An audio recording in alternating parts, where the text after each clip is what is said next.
અમે જીમમાં નથી જઈ શકતા એટલે અમે અમારું વજન નથી ઘટાડી શકતા. અને ઘણા લોકો જીમમાં જવું છે તો આજકાલ જીમના જે પેકેજ હોય છે એ પણ ખૂબ વધારે લાગે છે, એટલે એ લોકોને આર્થિક રીતના પણ તે પરવડતું નથી. અને ઘણા લોકો પાસે પૈસાની સગવડતા છે તો એ લોકો પાસે જીમમાં જવાનો ટાઈમ નથી. ઘણા લોકો ને એવું હોય છે કે નજીકના એરિયામાં જીમ અવેલેબલ નથી અને બહુ દૂર સુધી જવાનો ટાઈમ નથી. અને ઘણા લોકો એવા હોય છે કે જેને શરીરના સાંધાના એટલા બધા દુખાવા છે તે પણ લોકો જીમ કરી શકતા નથી. તો આપણે આજના વિડીયોમાં જોઈશું કે આયુર્વેદ શાસ્ત્ર મુજબ હું તમને એવી 5 ટિપ્સ કહીશ કે તમે આ 5 ટિપ ફોલો કરીને જીમમાં ગયા વગર પણ તમારું વજન ઘટાડી શકો છો.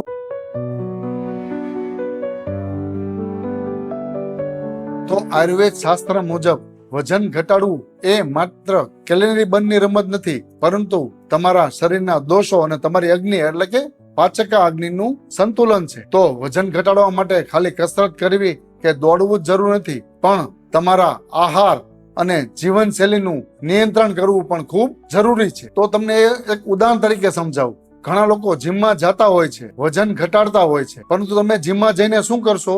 બનેલી ચરબી બાળશો. ચરબી બનતી બંધ નથી કરતા. પછી ઘણા લોકોનો પ્રશ્ન હોય છે, સાહેબ અમે જીમ જેવું છોડ્યું, એવું હતું નહીં કરતા દોઢું વજન વધ્યું છે. તેનું કારણ એ છે કે તમે જીમમાં જઈને બનેલી ચરબી બાળી છે, ચરબી બનતી બંધ નથી કરી. એટલે ચરબી બનતી બંધ કરવા માટે શું કરવું પડે? તો કે તમારે તમારા મેટાબોલિઝમ એટલે કે પાચનનું પણ કામ કરવું પડે, કે જેના કારણે તમારું પાચન સારું થાય અને ઝડપથી વજન પાછું વધે નહીં, અથવા વજન સ્ટેબલ રહે, અથવા હોય એના કરતા તમારું વજન ઘટે. તો જીમમાં ગયા વગર વજન ઘટાડવા માટેનો પહેલો આયુર્વેદ નિયમ છે માત્રાશીતિ, એટલે કે માત્રાવત ખોરાક લેવો. તમારે તમારા ખોરાકની માત્રાને ઓળખવી અને એ અનુસાર તમારે ખોરાક લેવો. તમે અત્યસન એટલે કે તમને ભૂખ કરતા વધારે ખોરાક ખાઓ છો ને અત્યસન કહેવાય છે. તો એના માટે આયુર્વેદનો નિયમ છે કે શું કરવું જોઈએ કે તમારે તમારા મનથી તમારા કોઠાના 3 ભાગ કરવા જોઈએ. એક ભાગ ઘન માટે એટલે કે શાક, રોટલી, ભાત વગેરે ઘન માટે. એક ભાગ પ્રવાહી એટલે કે દાળ છે, છાશ છે, પાણી છે એના માટે. અને એક ભાગ તમારે વાયુ માટે રાખવાનો હોય છે. તમે તમારા ભૂખ કે ખોરાક કરતા વધારે જમશો તો શું થશે? એ તમારી અગ્નિ મંદ થશે અને શરીરમાં આમ ઉત્પન્ન થશે. આમ એટલે એક પ્રકારનું ટોક્સિન, એક પ્રકારનું ઝેર. અને આ આમ અને ટોક્સિન શરીરમાં નકામો કચરો છે અને શરીરમાં મેદ અને ચરબી સ્વરૂપમાં જમા થવા મળશે અને ખૂબ ઝડપથી તમારું વજન વધશે. તો તેના માટે હું તમને એક ઉપાય આપું કે તમારે તમારા ભૂખ કરતા 3જા ભાગનું ખાવું જોઈએ. એટલે કે દાખલા તરીકે હું તમને ઉદાહરણ આપું કે તમને 4 રોટલીની ભૂખ લાગી છે તો તમારે 3 રોટલી જ ખાવી જોઈએ. તો આવી રીતે રેગ્યુલર તમે તમારી ખોરાકની માત્રા રાખશો તો શું થશે?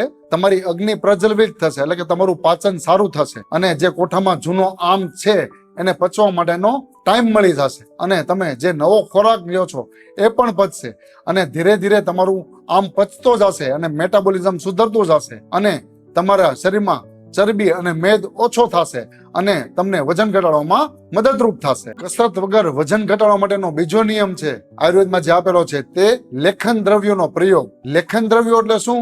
કે જે દ્રવ્યોના સેવનથી કે જે વસ્તુના સેવનથી તમારે ચરબી કોતરી અને શરીરની બહાર નીકળે છે એને લેખન દ્રવ્યો કહેવામાં આવે છે. આયુર્વેદ શાસ્ત્રમાં જવ અને મધને શ્રેષ્ઠ લેખન દ્રવ્યો કહેલા છે. આયુર્વેદ શાસ્ત્રમાં જૂનું મધ એ વજન ઘટાડવા માટે શ્રેષ્ઠ કહેલું છે, કારણ કે મધ કફ અને મેદનું પાચન કરે છે, એટલે કે કફ શમન કરે છે, કારણ કે તે વૃક્ષ છે. એટલે જે લોકોને વજન ઘટાડવું છે એ લોકોએ ડેઈલી સવારે 2 ચમચી મધ, એમાં પણ જૂનું મધ બેસ્ટ છે, 2 ચમચી મધ સાદા પાણીમાં નાખીને સવારે ભૂખ્યા પેટે લેવાનું છે. એક વાતનું આમાં ખાસ ધ્યાન રાખવું છે કે તમારે ઉકળતા પાણીમાં કે ગરમ વસ્તુ હારે મધ લેવાનું નથી, કારણ કે મધ ગરમ થાય તો તે વિષ સમાન થઈ જાય છે. હા, તમે સામાન્ય ઉફાળા પાણી સાથે કે માટલાના પાણી સાથે મધ લઈ શકો છો. તો આવી રીતે તમે મધનો પણ પ્રયોગ કરીને વજન ઘટાડી શકો છો. વજન ઘટાડવા માટેનું બીજું લેખન દ્રવ્ય છે જવ. એ વૃક્ષ છે, જવમાં લેખન ગુણ રહેલો છે. તો તમે ઘઉંની જગ્યાએ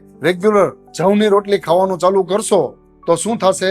તમારી ભૂખ પણ સંતોષાઈ જશે અને તમારા શરીરમાં એનર્જી પણ રહેશે અને જવ એ લાંબો સમય સુધી તમારું પેટ ભરેલું રાખશે. એટલે જે લોકોને ખૂબ બહુ ભૂખ લાગે છે અને વજન પણ ખૂબ વધારે છે તો એ લોકો રેગ્યુલર રીતે જવની રોટલીનું અથવા જવની રાબનું અથવા જવનું કોઈ પણ સ્વરૂપમાં સેવન કરશે તો ખૂબ ઝડપથી તે લોકોનું વજન ઘટશે અને એની શરીરની એનર્જી પણ જળવાઈ રહેશે. કસરત કર્યા વગર વજન ઘટાડવા માટેનો આયુર્વેદનો ત્રીજો ઉપાય છે ઉદ્વર્તન. ઉદ્વર્તન એટલે શું? સૂકો મસાજ. તો તેના માટે આયુર્વેદમાં એક સરસ શ્લોક આપેલો છે. ઉદ્વર્તન કફરમ મેદસ સ પ્રવિલાયનમ. એટલે કે ઉદ્વર્તન થી તમારા શરીરમાં કફ અને મેદ એટલે કે ચરબી ઓગળીને બહાર નીકળવા મળે છે. તો આ માટે તમારે શું કરવાનું હોય છે?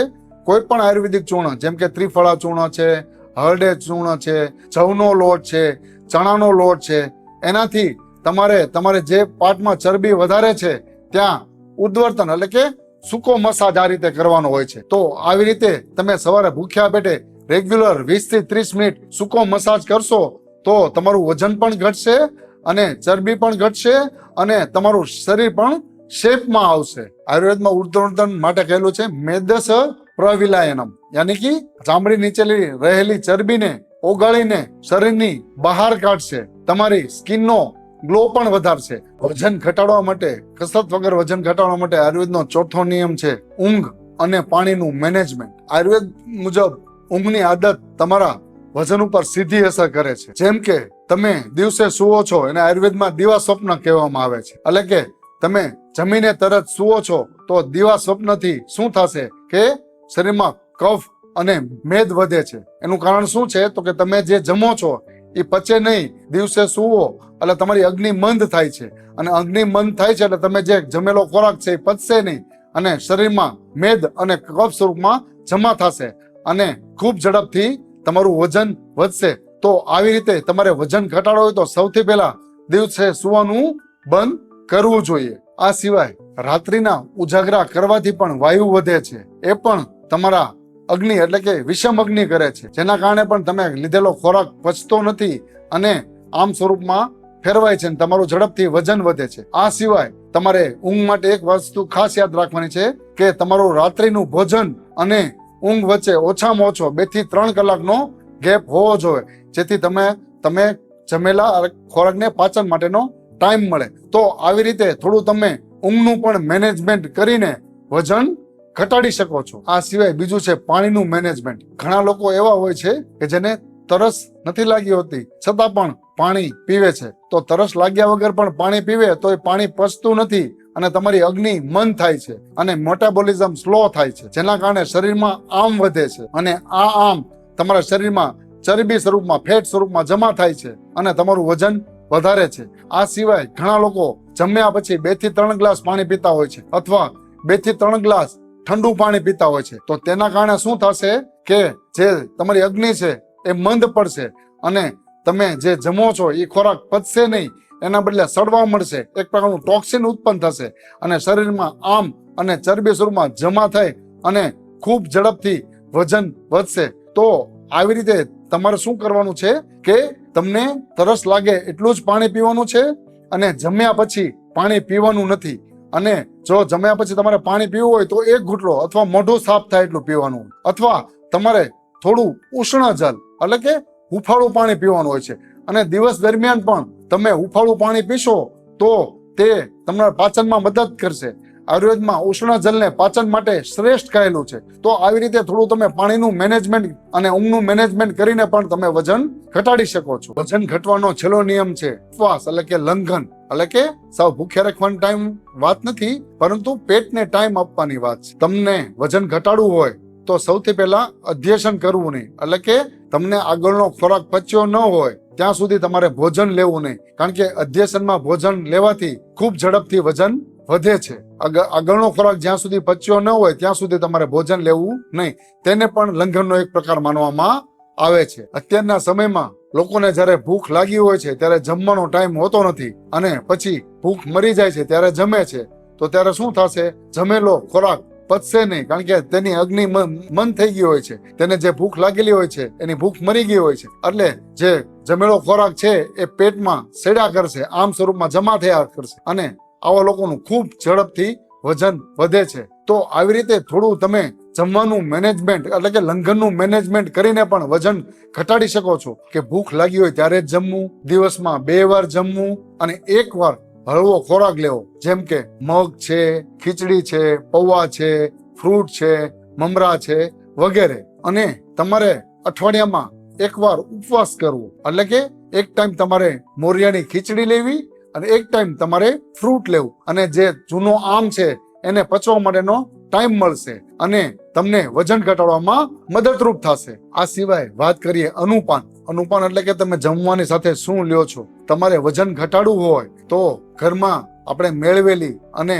હોલોવીને બનાવેલી તાજી મોળી છાશ લેવાની છે, જે બહુ ઘાટી પણ ન હોય અને ખાટી પણ ન હોય. તેમાં તમારે ધાણા જીરું, સેંધવ મીઠું ઉમેરીને જમતા જમતા છાશ લેવાની છે, જેથી શું થશે, તમારા ખોરાકનું પાચન થશે. કારણ કે છાશ છે એ દીપન પાચન છે, તમને ભૂખ પણ લગાડે છે અને તમે જે ખોરાક લ્યો છો એનું પાચન પણ કરે છે. આમાં એક વાતનું ખાસ એ યાદ રાખવાનું છે કે અનુપાનમાં તમારે જમતા જમતા છાશ લેવાની છે. જમ્યા પછી તમારે 1 થી 2 ગ્લાસ છાશ પી જવાના નથી, કારણ કે એવું કરશો તો તમારું પાચન બગડશે. તો આવી રીતે અનુપાનનું મેનેજમેન્ટ કરીને પણ તમે કસરત વગર વજન ઘટાડી શકો છો. તો આ વિડીયો ગમ્યો હોય તો લાઈક, સબસ્ક્રાઇબ અને શેર જરૂર કરજો. જય ધન્વંતરી.